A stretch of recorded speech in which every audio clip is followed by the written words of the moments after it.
Hello, and Hi. welcome once again to Warp 9 wrap-up for the week of, what is today? Do this every time. Something 8th. The week of the, 8th. well, today's the 8th, so the week of the 7th of new releases and stuff. But today is something a little bit special. Today is International Women's Day. Yay. It's all about the females, and we think comics are for everyone. But, because it is International Women's Day, take it away. Okay. By the way, I'm Dan, that's Tristan. Hi. So for International Women's Day, Dan wanted me to pick a trade with a strong female lead to show off. Yes, I'm giving Dan the credit. I was going to say, what are you doing? You're the one that came up with the idea. I'm not one to take credit. But I did get to choose. That puts me in a bad light. I got to choose what book Yes, it was. I let her choose. This is going to be great. Send all the hate mail to extrasecretgaming@gmail.com. Why would anybody hate on you? You're trying to support women. I am, but it just makes it sound weird. Where I'm like, you know what you should do? You should do this. Make sure you do that. I'm not saying you made me do it. I said you had the idea. I know, it just comes off like that. Anyway. We have a lot of fun here. What did I let you pick out? Okay. So, most people would... Don't make faces.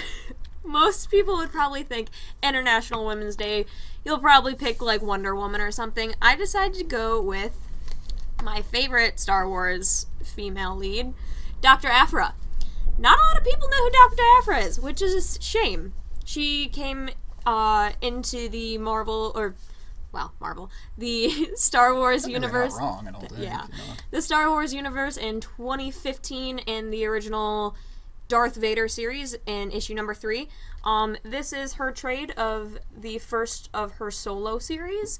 She's not a good guy, but she's not a bad guy. Yeah, she very much walks the fine line between... She does what she wants, and she won't take crap from anyone, which I really appreciate.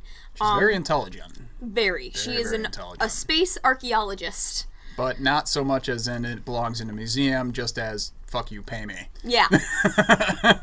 She's like an evil Indiana Jones in space. She is. She is. She's also a good representation for... the LGBTQ community, because I don't know if they've hinted at her being bi. The only thing I've seen so far is her being gay. Yeah. But that doesn't mean anything. It could be, because they haven't explored the character. They don't really put definitives on things anymore. But she's a great character. And that Darth Vader number 3 was a very popular issue when it first came out. I feel like having her in the Star Wars universe is really cool because Star Wars has a lot of strong female characters, and just being able to... Not as many as they should. Yeah. Well, I shouldn't say that. It's more... The problem is those 3 movies that everyone is all about, they came out in such a time where they weren't doing strong female leads that were fully clothed. It was mostly like, put her in a metal bikini, and they did that too, But ultimately, Princess Leia did the ultimate feminist move, which was like, you're going to put me in a metal bikini, I'm going to strangle you with this goddamn chain is what I'm going to do to you, which was awesome, But Marvel, they got into it more, I think, in the Clone Wars stuff, where it was like, you had all the female Jedi, that were... masters and stuff like that. They started really branching out, and then obviously Ahsoka Tano came along, but then they got backlash because she was always running around in a tube top, and they were like, come on, put some clothes on her, So then they did that, and now she's like, Ahsoka Tano is like one of my favorite characters in the Star Wars mythos. She's amazing. I love that Star Wars wants to push more strong female characters, not so much as like a for female lead just to have a female lead, but as a... stories. They're equal to everything. They have their own stories. They are full-on main characters, and I love that. And so that's why I kind of decided to go with Dr. Aphra. Does this for a living, I can tell you right now, eventually they will do Dr. Aphra either in a movie, television show, or animated series. I can almost guarantee it, because the book, in my opinion, has lasted a lot longer than I thought it would, because even though she was popular in Darth Vader number 3, it's not one of those characters that was like, it cooled off because the speculators kind of got away from the book and everything. But the book itself has been absolutely exceptional, and it's amazing. Great stuff, and it just keeps getting better and better. you know, I'm a little worried it might get hit with the chopping block here soon because Marvel's kind of restructuring some stuff. But it doesn't mean that's goodbye with the character forever, because it's the same thing I say about all the other Star Wars characters. Disney didn't pay $3 billion just to shelve everything. Yeah. You know, that's like the dumbest thing ever. You know, they'll never do that. So these characters are always going to have a shelf life, which is great. Yeah. So yes, happy International Women's Day. Her pick would be Dr. Aphra, and we do have the first volume here in stock of Warp 9 Comics. Otherwise, find it at your local comic shop. Try to stay away from Amazon, though, folks. I mean, come on. You know, they get enough money. So, but, yep. Other than that, though, that's it, right? We're done? Yeah, all right, that's it. Go. No. Yeah, let's go get... I need food. We will get back to the your regularly scheduled program, which is right now. We didn't do anything last week because the weather was just really bad, and we can only do this on Thursday. It's really the only day that me and her can get together in the same place, and I didn't feel like doing it by myself. So, if you're just now joining us, basically what we do is we're going to run down some of the cool stuff we got at Warp 9 Comics this week, including toys, comics, you know, anything we think is cool, and go from there. So what do you want to kick it off with? I'm going to start here. Okay, we're going to kick it off with this guy. This is actually out of the collection of Dan. I collect all of the SH Figure Arts Street Fighter figures, but it did come out this week, so I just want to kind of show it off. We don't usually carry a lot of the video game stuff here, but as you know, if you've watched the show multiple times, we love SH Figure Arts. The Japanese imports, they are highly posable, and this is Akuma, one of the OG badasses of the Street Fighter universe, and I'm super stoked to take him home and play with him. Yeah, I said that. Really bad. Gonna pour a glass of Chardonnay and put on some Barry White and play with my Akuma. Now it just got weird. Yeah, you're welcome, America. So yeah, these figures typically set you back right around $60, $70 depending on where you get them from, but they are well worth it if you are a Street Fighter fan. These or the Storm collectible figures are also very, very cool. So yeah, this one goes home with me. Okay. Happy it came in. Next, this one is for the store. Figure Arts. Yes, we are going to stick with the Bandai Figure Arts. There was a new Dragon Ball Z figure that came in. These are intensely popular. This is the Son Goku figure, which is super sweet. The best thing about this is it looks just like he came out of the animated series. He's got his little Nimbus cloud and everything. And with all the different faces you can do with him, I mean, you could do a stop-motion animation if you wanted to with this little guy. And the funny thing is about the small figures with SH Figure Arts, you figure that they would lose their posability, and they actually don't. Even the small figures, you can do a lot of different things, which is really impressive. So, how much is this guy? $65? $51.99. $51.99. Sometimes they hit us with weird price points. This is one of those times. But it's cool that they don't do like a baseline price where it's not like, okay, it's $65 across the board no matter how big or small the figure is. And in this case, because the figure's smaller, it came with extra faces, extra hands, and then of course the Nimbus Cloud. So they really make up for it if they feel like... Yeah, and he's got Dragon Ball. Yeah. He has the Dragon Ball. I'm kind of hoping what they'll do with the Dragon Ball is like they'll just kind of put one with certain figures, and then eventually if you get them all, you get all the Dragon Balls, you know, which I think would be kind of a cool little marketing thing. If you do that and take a picture and send it to the company, will they send you a free ship? Yeah, there you go. This one is like the 4th Dragon Ball, so I wonder if they've already started doing that. Well, it's the 4th Dragon Ball because that's the one he has in Dragon Ball. He comes with this tail too, which is super awesome. Yeah, so you can go super old school Goku. So yeah, really fun one. We've already had a lot of interest with this guy on our Instagram. People asking how much it is and where I'll ship it, and I'm like, oh, I don't ship because, you know, screw that. Come to the store. More women. What? More women. More women. It's International Women's Day. I don't know if you knew that. From Mafex, The Dark Knight Returns. This is not from Dark Knight Returns. It's from Dark Knight Rises. But they're calling it the Dark Knight Trilogy. They re-released the Selena Kyle figure. What was the name of the actress who played her? Oh, goddamn. I can't believe I can't remember. Anyway, it's version 2.0 of this figure. Really cool stuff. It's kind of funny because it does come with like a separate Batman mask for one of the Batman figures. So like they include stuff for other figures. Highly posable. You know, Mafex stuff, I don't go out on a limb and say they're the greatest things ever because I really feel like they're kind of not. But there's people out there who absolutely love them and think they're like the best thing ever. My only problem with them is quality control sometimes can be a bit lacking. It's gotten a lot better, don't get me wrong. But until I consistently see, you know, good product out of them, I can't go out on the limb and be like, this is the greatest thing, you should buy it. Not to mention they raised the price up to $90, which I'm like, man, they used to be $50, now they're $90, which was like, how did they get more money yet the product didn't get infinitely better? So we'll have to see. I know on this show I should be like, hey, buy it, buy everything, why are you not buying this? But, you know, that's not what we do here. We got to be a little honest. But like I said, man, there's a lot of people out there who get these and they absolutely love them. So I'm not anti-MOFX. It's just, you know, if you get one and it's got problems or whatever, just keep in mind that they are kind of known for being a little hit up sometimes. They've gotten infinitely better since like 4 years ago when they came out with The Dark Knight Returns Joker, because that thing was a mess. You pull that thing out of the box and it was just like already flopping around. I mean, it was awful. So, yep. SH Figure Arts will be doing a Selena Kyle as well, but I think it's in the fall, so they'll probably show them how it's done because it's Figure Arts coming up. From Amazing Yamaguchi, the Revoltech line, we carry these. We are like one of the only stores in town that do carry these in the regular. We got the Cap. Captain America is here, and the funny thing is we got 3 of them. I'm already down to 1, so if you want it, you should probably come in and get it because it's going to go quick. Same thing in the line of the Wolverine and Deadpool and Magneto. These figures are absolutely great. They're a little bit more based on the comic than anything else, where a lot of the other import figures are only based on the movie versions. So it's really cool to get ones that are kind of a little more stocky, drawn in kind of the beefier 90s style of drawing, like if you saw the Magneto on the show or the Wolverine on the show. They're really cool. They're super posable. You can do all sorts of great stuff. So if you're a fan of like 90s comics or big hard-hitting like super action comics, these would be your figures for sure because they do a nice job. So truth and justice. Truth and justice. Truth and... Plus the packaging is like the coolest thing ever. It's funny because it's like little boxes, like a comic book, but it's all poses from the figure. So instead of just like drawing it out and being like, this is what you could potentially do, we think, they're like, no, you can actually do this. Look, we did it. We did it in the office just like this. We did it in the office. Yeah, it's super cool, man. These are really fun. Do you feel like they just call somebody in from like their office with their photographer and go, pose it cool? And just let the office people play with it? I would imagine there's just that would be super fun. I would imagine in Japan anyway, there's probably a whole like marketing places that just do this. They probably have a professional like action figure poser. Oh, for sure. Because, I want that job. Yeah.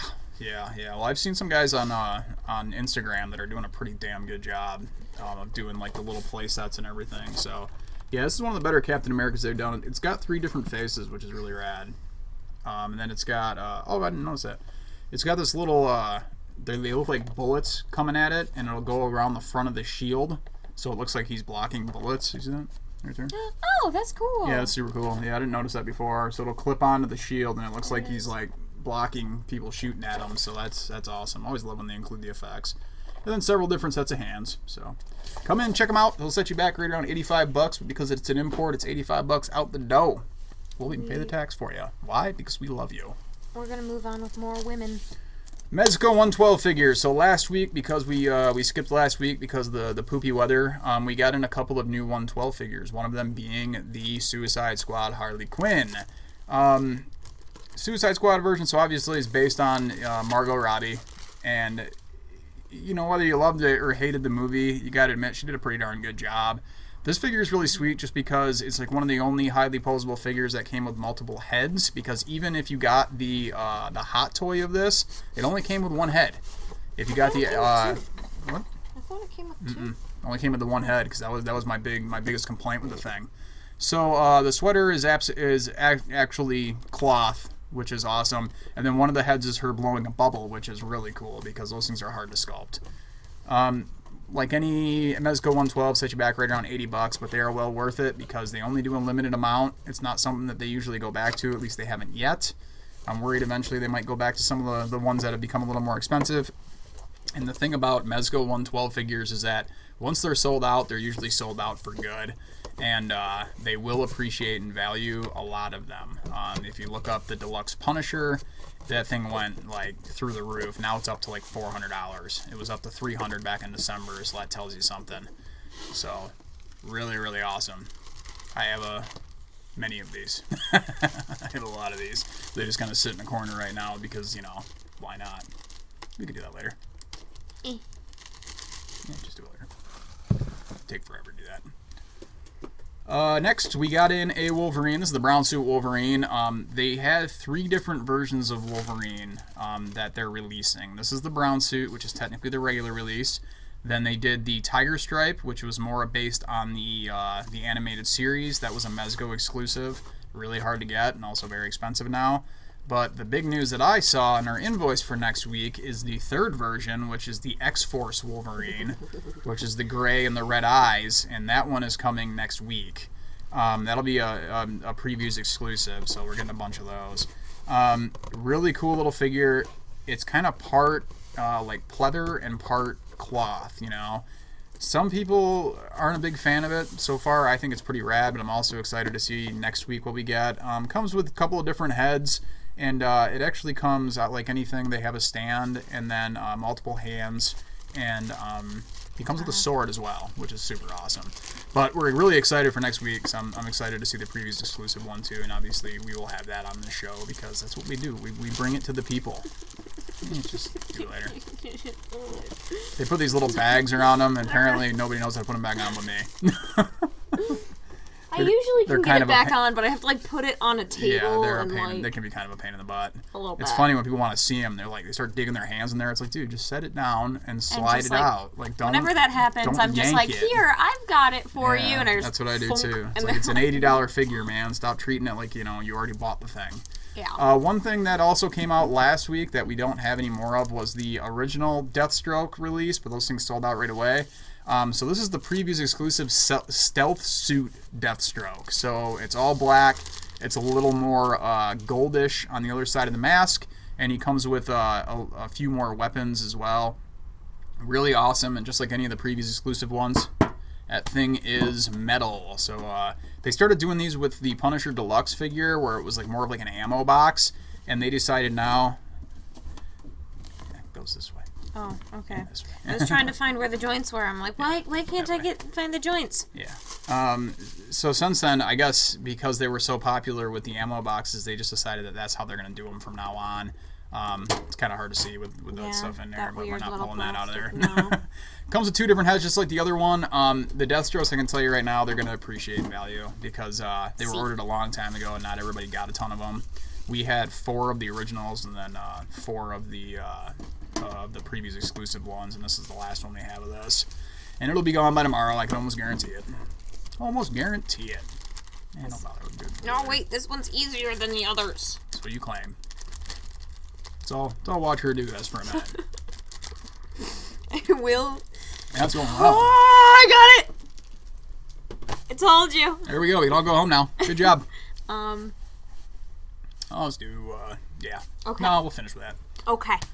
I couldn't remember if we've had this on the show before, but we got restock, which was kind of a shocking thing, so we didn't think we were getting any more. Takara Tomy Masterpiece Megatron, and this is the legit gun one. This is the only way to get the gun again, because there will not be an American release of this, because they do not allow these in Toys R Us's. And Toys R Us is what kind of usually pushes the Masterpiece ones. We were pretty lucky to get some last summer. They sold out right away, and we got a couple, I want to say just before Christmas, and we were surprised to get those, and we just got 2 more, and I'm pretty sure this is it. We're not going to be able to get any more. And once these are gone, they're gone for good, but they will set you back some money. They're $275 out the door.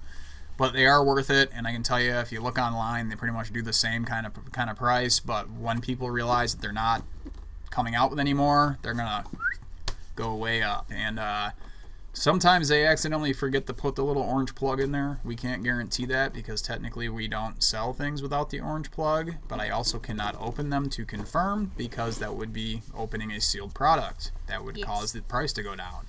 I'm not going to do that. I had somebody ask me if I could open it, and I was absolutely like, not. I was like, nope. Sorry, dude. Gotta trust us that it's in there. Yeah, you're not opening sealed product just because you want to see it. He just wanted to see. He was like, I wish there was a window. Can you pop it open? I was like, absolutely not. No. Nope. Never in a million years. Yeah, sorry. So yeah, it comes with the gun, comes with everything. It's pretty much like getting a G1 Transformer brand spanking new. So it's awesome, man. Good as they get. From the Marvel Gallery line, the $45 PVC diorama figures that we've been showing off quite a bit. We had gotten the Hulk several weeks ago. Now we have the Thor to go with him. So it's a really cool one. Looks a lot like Chris Hemsworth. It's made of PVC, so it's really easy to keep clean and You know, hopefully your cat won't break it, which is nice. But for the size of these figures, $45 is like a drop in the bucket, man. They do a really nice job with these. We've spoken ad nauseum about how much we like this line of figures. So, $45. That one's plus tax. Your own tiny Chris Hemsworth. Which, like, why wouldn't you want? Your own tiny Chris Hemsworth. I saw a picture of his wife the other day, man. She's absolutely stunning. Yeah. Man, she's pretty. That's one pretty family. That's all I can say. It's like, I'm surprised they're kids who I think are like 10 and 11. They probably already have modeling contracts, you know, because they're just a pretty family. Yes. It's the first entire family to be signed to modeling contracts. Really, the whole family. Last but not least, because it's International Women's Day, we got in a new Star Wars Hot Toy. That's right, we have Hoth Leia. The cool thing about this is everything on her person is all made of cloth. And as far as likeness goes, nobody beats Hot Toys. It looks just like having a Carrie Fisher figure right in your home. They come with stands, which is super dope. They're about $220 plus tax. There's really no wiggle room on Hot Toys because we'd be violating our contract, so we don't do discounts on these. The great thing about this, it also comes with extra little pieces. She has some goggles. She's got her little breathing apparatus. She has her legendary blaster that she's used throughout some of the movies, and a cool little grate for her to stand on. Also multiple hands. Anybody will tell you, the people who collect the Hot Toys, they'll tell you that they're great investments. 90% of them, you can't guarantee it on all of them, but most of them are, they come with extra joints just in case you break anything. They give you extra joints. Yeah, Is that new? Oh no, they do that with all of them. They've done that for years. How have I never known that? It's easier for them just to give you extra joints than for them to, wait for you to call or email and then them have to email you the joints. So it's easier for them just to be like, email you the joints. But email, you got to remember, you got to pay somebody to open that email, spend time on the phone with the manufacturer to do this and that. Yeah. It's just, it saves time because those little joints probably cost them about $1, so might as well just throw them in there. So they're really, really nice, but $220, it'll set you back. But like I said, man, they are well worth it. So comics time, right? Yeah. What do you want to kick it off with? I have less than you, so you go first. Whatevs. This is for us, man. It's for us. Yeah, I'm just trying to space it out. Infinity Countdown numero 1. So after all the wondrous success of all of Marvel's other big event titles, such as Secret Empire and Civil War II, we were told we weren't getting any more events for a long time. And then they kind of had Axel, whatever his name is, hit the skids, and they told him to leave, or he left, or whatever. So now they're doing shakeups. So of course, with the Infinity War movie in April, of course we're getting another big event, because that's how they do. We know what you're doing. It's a marketing ploy. We know this. You're not sneaky. It's like marketing 101. But here's the difference, though, folks. I actually like this book, and I actually feel like it's the first event they've done where it's such a big scope and it actually means something. There's a bunch of different people in the Marvel Universe who all have Infinity Stones, and it's kind of the hunt for the stones. It's very reminiscent of Infinity Gauntlet from years ago, and you just know Thanos is going to pop up somewhere. But so far, so cool. It's really fun, and like I said, the scope of it feels great. But I understand if people are just apprehensive. I can completely understand, and I'm not going to try to. Yeah, like T's already said that she's like, I'm out. She's like, I don't want to do anymore. So she's not dealing with the big events anymore. But I 100% understand. But for people who are fans of like Wolverine and things like that, I think you'll be happy with this.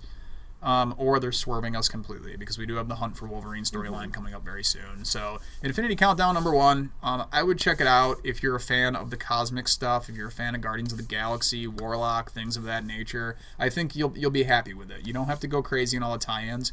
I do that for you. I read them for you, and then I talk about them to this camera on my day off. And then I tell the internet whether or not I liked it, I feel like if it does turn out really good, by the time it's finished, if they finally come out with a trade in like a decent amount of time. After they do a hardcover, and then like a deluxe hardcover, and then finally a trade paperback. Yeah. If they do a trade within a decent amount of time, maybe then I'll read it. But events are just so hard to keep up with. And I'm like, I just need a break from events. My only thing is just make sure that it comes out on time. Yeah. You know, nothing kills these events more than okay, we got a hit on our hands. Let's milk this thing for like a year and a half. You know, push so I can the tell next you issue back a month. Yeah, by the end of it, nobody cares. You know, so and you know who ends up paying for that? Comic shops.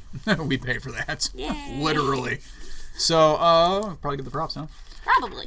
Jerry Duggan was the writer, and I feel like he's actually been doing some very exceptional work lately. Not much that he's doing that I haven't liked, and he's gotten a little more on like the serious stuff too recently, which has been great. Aaron Cooter was the artist, hardest working colorist in comics, Jordi Belair, and VC's Corey Pettit was the letterer. So yeah, check it out if you're looking to kick off something different, or you just like event books. This will be your jam, man. If you're looking for stuff that might tie into the movie, hey, you never know. You never know.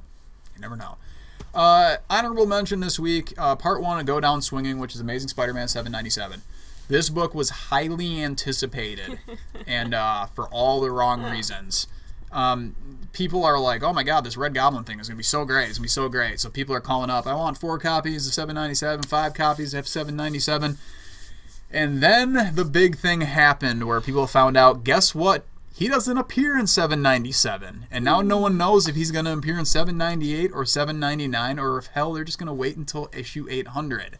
So all these people that were buying $150 and $170 variants online, ugh, that's some buyer's remorse. Yeah. That hurts a lot. I feel like it can do one of two things. It can bump up the sales for the next couple issues of like people just trying to buy them to like either make sets to get their money back on the crazy trades they bought, or like waiting for the first appearance of Red Goblin. This is one of those... Or people will just give up and just not care. This is one of those times where I tell, and I've told people this multiple times, whenever you go to those speculation sites aren't run by people that have comic shops, okay? They're just a bunch of guys who sit there and like to guess with a lot of stuff. A lot of times they're right. A lot of times they're super wrong.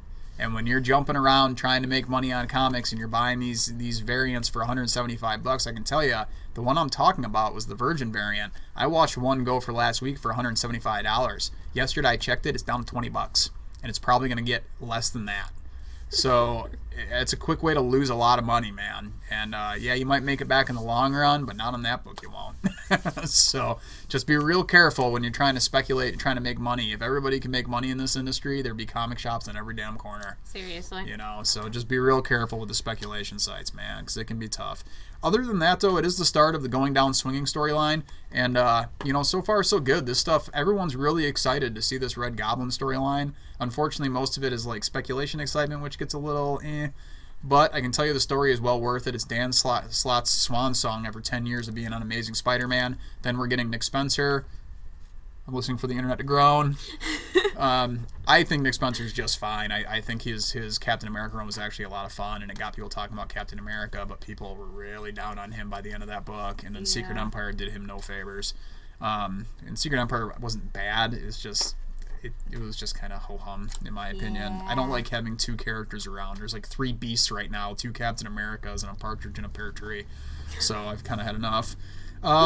Writer is Dan Slott. Penciler, Stuart Immonen. He stole my heart. Stuart Immonen can draw anything. He can draw a snowman in a blizzard, and I'd be like, this is the greatest snowman in a blizzard of all. And Stuart Immonen would be like, I'm just showing you a blank piece of paper. It's gorgeous. It's gorgeous. Brava. Wade Von Grawbadger, the greatest name in comics, did the inks. He always inks Stuart Immonen stuff. Marta Gracia did the colors. VC's Joe Carmagna did the letters, and Alex Ross is doing the covers. And I can tell you, I just saw the cover to issue 799. The regular cover is like the best cover. It is awesome. Okay, so for this week I read X-Men Gold, number 23. I just really like the cover. I want everybody to look at it because it's pretty. She's like, well, the cover is really like, cool. Look at Look at pretty pictures. All right, anyway. So. So this is the first part to Cruel and Unusual. When I picked this one up, I haven't read X-Men Gold in a while, so I definitely had to go and read the previous in X-Men Gold. Okay, let me stop you before you go. Was that helpful? Actually, yeah. Cool. Because, like, I always wonder when I tell people, because I tell people all the time, like, don't worry about starting number 1. Read the previously in, and if it feels like you got a good grasp on it, go ahead and jump on it. But a lot of times I'm like, I read everything, and I've read just about everything for, like, the last 4 years. So I don't have to do that most of the time, so I skip those things, and I always wonder when people go in a book cold if it actually is helpful. So it's one of those things where there have been books where I jump in the middle of a series at the start of like one plot point, and I don't know what happened beforehand, but they really don't talk about what happened beforehand, so it just doesn't matter. But with this one, I decided to read it anyways, just because like after flipping through it once and going, yeah, I need to know what just happened. So basically, last storyline, Mezco used telepathic powers to make the X-Men Gold team attack a SWAT team. They thought that they were attacking the Brotherhood of Evil Mutants, but it turned out they were attacking the police. So they're all arrested. Unfortunately, Kitty Pryde, Storm, Nightcrawler, Colossus, and Prestige. She keeps changing her name. Yeah, which is Rachel Gray. Prestige have been arrested. Now they're in a prison. They've got the power down collars on, and they're having to survive in prison because a lot of these people that are in prison are people they put there. Yeah, and are trying to kill them. Yeah. And not only this, but Kitty Pryde is the person running Xavier's school. Institute. Yeah, so now the kids are left with, they're looking and seeing all their people are supposed to look up to are now in prison for attacking cops. So the people that are trying to step up to the plate are none other than Rogue and Iceman. So this is kind of a very interesting, they're trying to make their own team to keep New York safe, and it's a very interesting concept, the fact that, like, I mean, the cat's away. Are the mice going to step up to the plate? Literally, or just, shadow like... cat's away. Well, keep in mind, they also, for those of you who haven't read the X-Men in years, they actually relocated the mansion. It was in Westchester, and then it was moved to Limbo so that Magic could protect them. And then now they're in the middle of Central Park. Yeah, they're in the middle of New York. So they're in the middle of New York, which, kind of has me like, do we need more heroes in New York? Like, come on. There's the rest of the country, right? Yeah. What I'm only one Dan. How does this affect me in my life? Why can't I have, like, the JLA or something in the middle of Clawson? That'd be great. Because Clawson is this big.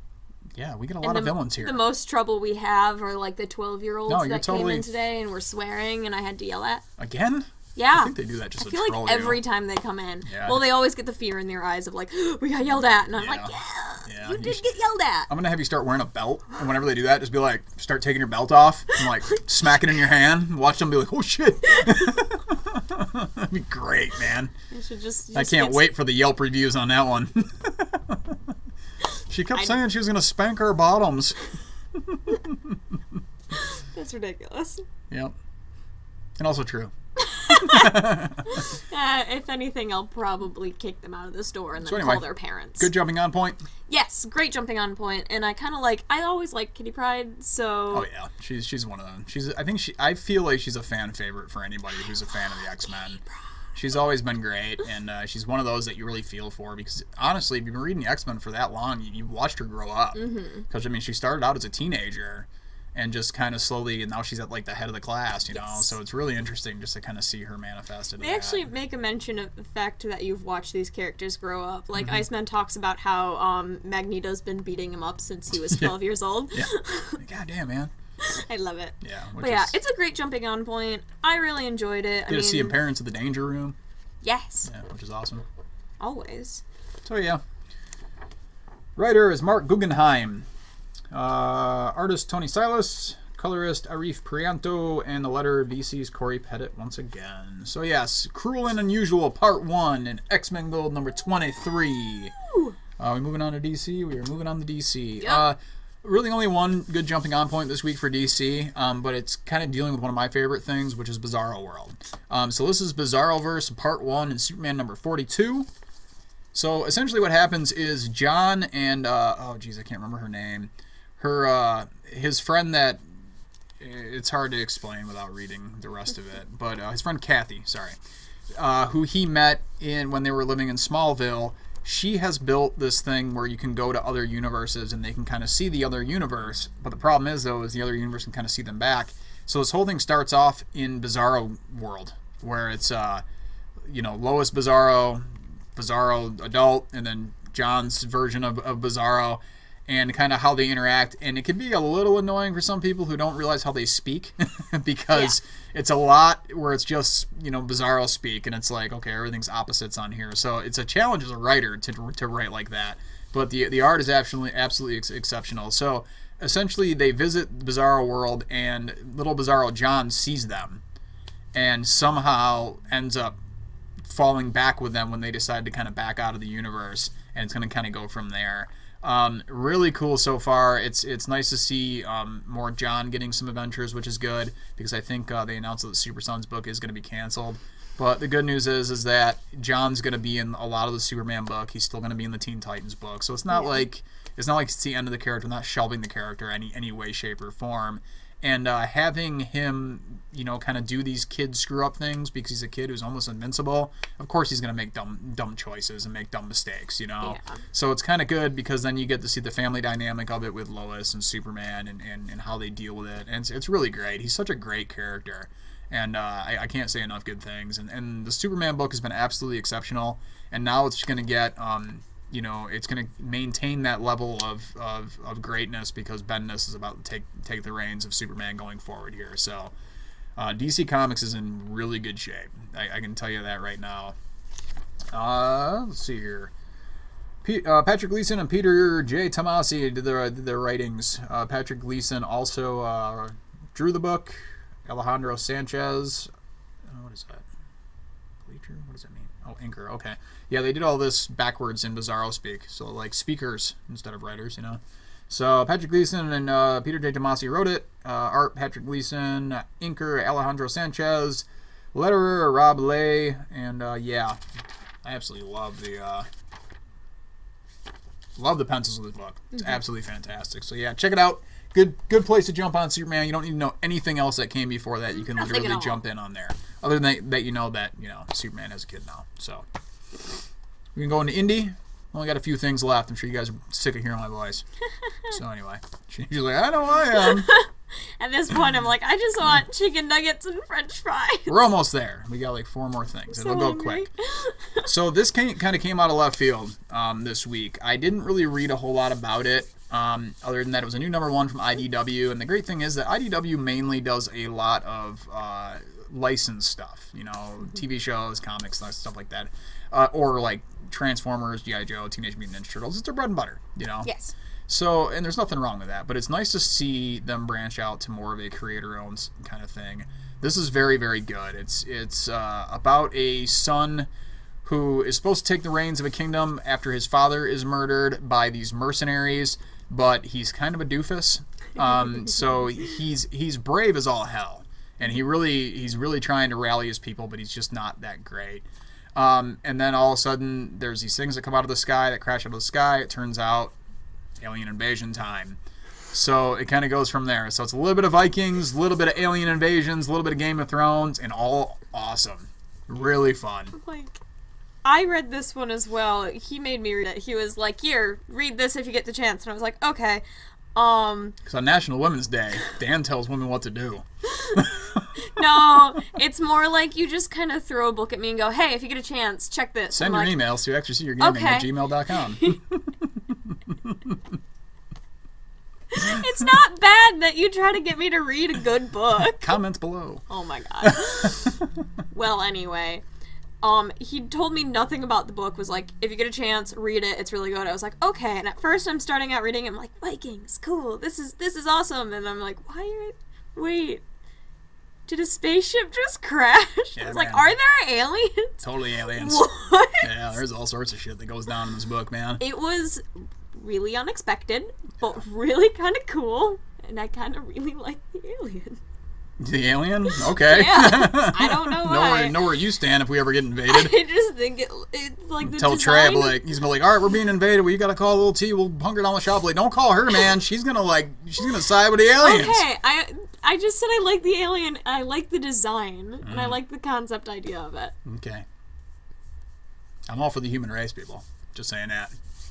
So anyway, props. Yep. Written by Josh Van, illustrated by Simone D'Armini, colored by Adrian Bloch, lettered by Nick J. Shaw. So it's from IDW, Spider King, Chapter 1, A Reign of Stars. Which I know we kind of spoiled a little bit, but hey, is what it is. What are you supposed to say? Look, it's a book. It opens like this. Oh yeah, it's a book. It opens like this. You should read it. Gotta tell you something, right? Honestly, if you just told them, hey, it's a good book about Vikings, most people would be like, no thanks. Well, but you tell them about Vikings and aliens, they'll go, like, okay, maybe I'll try that. How does that work? How does that work? I don't understand. Is this a pigeon? Yeah. Okay. Well, I personally am a huge fan of Boombox and Boombox comics, so when they released a new comic this week, I had to read it. This is Dodge City.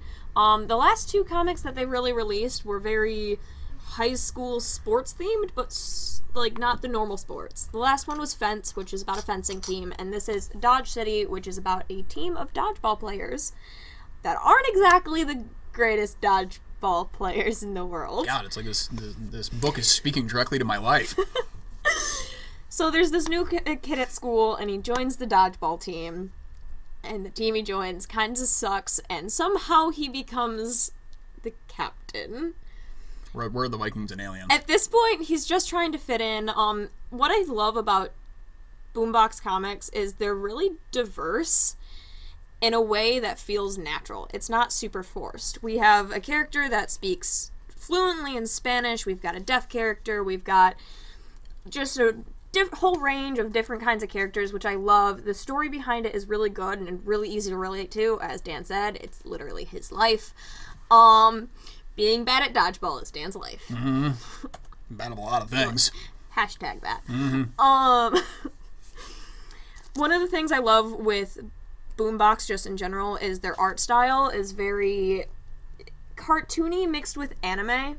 Yeah. And their storylines are so simple and easy to follow, and their characters are really easy to connect with. I think their age range is really kind of trying to hit more of the like the tweener to young adult kind of deal. I would say anywhere from tweens to like mid-20s, to be honest. She's just saying mid-20s because she's about to turn 21. She just wants to make sure that she's included in there so that she can continue to read them guilt-free. I know a lot of like anywhere from 20 to 25-year-olds that would love this comic. Oh, yeah.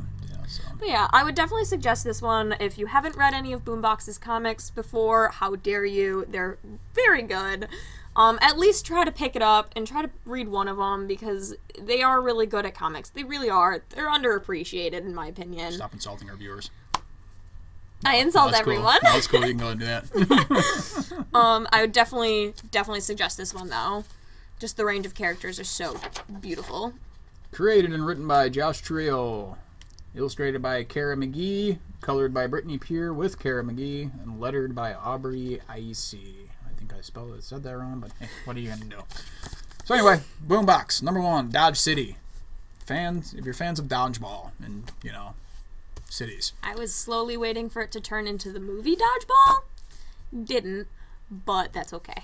So this has got two of my favorite people working on this book, Jeff Lemire and Andrea Sorrentino. Known for their run on Green Arrow that they did for DC, also known for their run on, Old Man Logan. Both just exceptional runs. This is their new creator-owned book called Gideon Falls. I will say this about the book. It's namely about a place, which is Gideon Falls. It's very science fiction-y. It's a bit confusing at first. It feels like it might be jumping around in time that you just don't really realize. I don't want to get too in-depth with it. Other than that, I really feel like it was absolutely fantastic so far, and I'm looking forward to seeing how the whole arc takes shape. If you read number 1 and you're like, I don't really get it, I would say stick with it, because they tend to tell stories a little disjointed with this creative team, but I can tell you, it'll all take shape going forward. Like I said, it's more about a place. It's dealing with multiple kind of moving parts, but I can never say enough good things about Jeff Lemire. And as far as Andrea Sorrentino, he's like one of the best artists out there right now. Just really, really good stuff. We actually sold out, but if you can get your hands on one, I definitely would. We did order some second printings. but they won't be here, I think, until the end of March, possibly the beginning of April. So check it out if you can. I want this lady's sweater. Yeah, she got a cat sweater. Yeah, it's absolutely fantastic. Like I said, it's got multiple moving parts. One is about a guy with OCD. Another one is about a priest who has been went from studying at the diocese to now living in Gideon Falls and taking over. And there's just some things that happen, and you can tell it's going to get super dark super quick. But looks like it's going to be a lot of fun. So, like I said, Jeff Lemire and Andrea Sorrentino kind of go hand in hand with this as far as the storytelling goes. Colors are by Dave Stewart, lettering by Steve Wands, and edited by Will Dennis. So yeah, check it out for sure. It's a must read.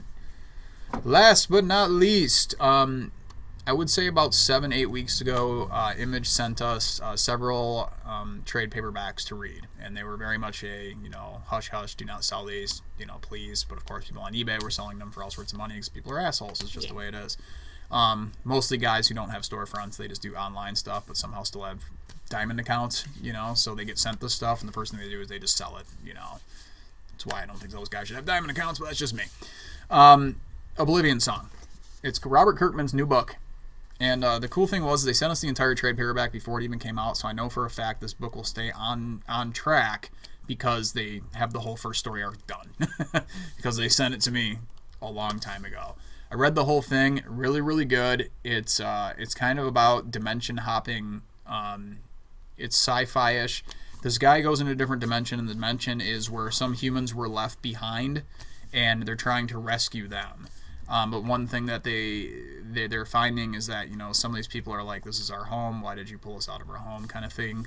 So it's multi-layered. It definitely moves fast, which is good, because Robert Kirkman's most recent thing, which was Outcast, I know it's been a long time since it started, but that moves very, very slowly. Even The Walking Dead is kind of slowed down a little bit. This one's a lot more in your face. There's a lot going on, a lot of moving parts. But it's very, very good, especially if you're a fan of sci-fi stuff. It's going to be a good one. It's our pick of the week here this week, and it sold really well for the first one. I'm hoping it keeps up, but we'll have to see. People sometimes read it, and it's just not your thing. I get it. But like all the monsters are doing and things, they're flexing their muscles big time with us. So check it out if you dare. From Image Comics, Robert Kirkman is the writer and creator. Lorenzo Di Felici is the artist and creator. Annalisa Leone is the colorist. Russ Wooten is the letterer. And yeah. So, check it out on this National Women's Day. So anyway, parting thoughts? Anything? Chicken nuggets? I want chicken nuggets so bad. Oh, thanks for the shout out on the Instagram. I saw that today, and I was like, oh. Yeah, whenever my dog gets a hold of my phone and just does all sorts of stuff. Cool. I look at it, I'm like, cool, I'll take credit for that. Thanks, dude. I like your dog. Yeah, my dog's brilliant. So, anyway, that is your Warp 9 wrap-up for the week of 3/7/2018. If you like any of the cool stuff that we have here, please come in, grab it. Don't hit us up on the internet asking to buy it and send it to you, because we're not going to do that. It's not what we do. Ship things. No, we don't ship stuff, man. We're just here to kind of show you some cool stuff and take for it what you will. If you're in the Michigan area, please stop through. We're nice. We'll talk to you about it. It's cool. All that jazz. Any questions? Just extraseatgaming@gmail.com. Otherwise, hit us up on the YouTube comment section. You can always check out the Extra Secret Podcast, which is what I do with me and my co-host, Eric Henson. We just dropped a new one on Monday. That's more of a kind of adult-themed content. Not saying we talk about porn and whatnot, but, we tend to bitch about a lot of stuff because, we're whiny, middle-aged people. It's what we do. It's all right. As Americans, apparently. It's the whole reason Twitter exists. So anyway, bye. Love you. Bye.